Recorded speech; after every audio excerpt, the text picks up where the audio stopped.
Hi everyone, and thanks for joining me. Today we're going to be sublimating this fun little heart plaque for Ace to give to his mom for Valentine's. I had this picture of him I thought was so cute and I wanted to use it for something. This little heart plaque came in one of my JP Plus trend boxes and I thought it was just perfect for Valentine's. So come along and join me for this quick and easy project. So I just printed this out on an 8.5 by 11 piece of paper on my SAWGRASS SG500. This is my favorite sublimation printer. Highly recommend it. It is made for sublimation. It has a process that runs in it all the time that will keep your print heads from clogging, which is the problem with a lot of the converted Epson printers, that the print heads will frequently clog because it's not made for sublimation ink. The SAWGRASS SG500 is made for sublimation. I also have the SG1000. The difference is the SG1000 can print much larger. This one can print up to 8.5 by 14. The SG1000, I believe, is 13 by 19 with the added bypass tray. So we've got our blank, we've got our printout, we've got some heat transfer tape, some scissors. We have some, I have denatured alcohol. You can use regular rubbing alcohol or even Windex if that's all you have on hand. You want a lint-free cloth. Now, whenever you're doing these blanks, they almost always come with a clear protective coating on the top. You want to make sure you remove that. That's just going to melt and smear. So almost all of the metal blanks have a clear top on them that protects them. So this should have no lint on it since I just unwrapped it, but I'm still going to go ahead and spray a little bit of alcohol on my cloth, get my print out of the way, and I'm just going to rub it over here just to make sure I don't have any fingerprints or anything that's going to interfere with my blank. Just like so. All right, I'm going to put my blank this side down and try to make sure that I have edge to edge covering.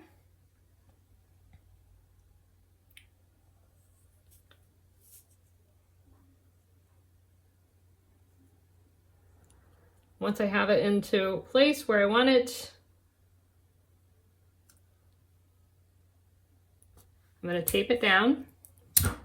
We're looking at the silver side. The white side is taped down, or face down. Now make sure that it doesn't move. I'm going to go ahead and use my scissors and just get rid of this extra ink so that it doesn't bleed onto my press or anything. Add a little bit more tape just to make sure that this doesn't move. So it's all ready to go. We're going to take this over to the press. According to the JP Plus website, you should press this for at 360 to 370 degrees for 50 to 60 seconds. So let's take it over to the heat press and give it a press. So here we are at the heat press. I've got mine preheated to 370. We're going to put it in so that the paper is face up. The image is face down. I've got the bottom of my platen covered with a piece of butcher paper. That ink is going to bleed from the edges. And then I'm going to protect it from the top with another piece of butcher paper, just so that if any ink bleeds through, it doesn't get on the platen of my press. I'm going to press it 370 for 60 seconds.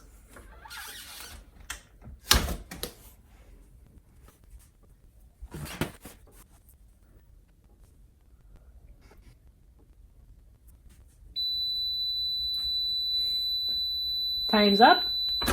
I've put some heat resistant gloves on. This will be hot. You want to have something nearby that you can set it on to cool. I'm going to try to rip this off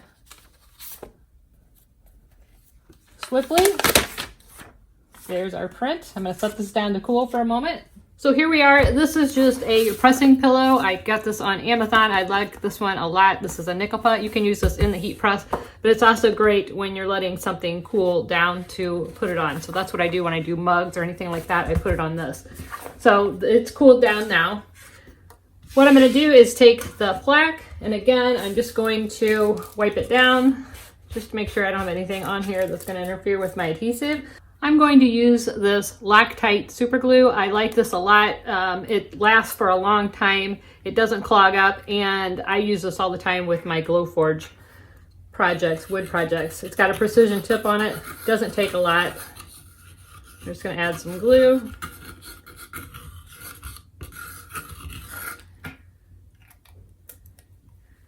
And we're going to add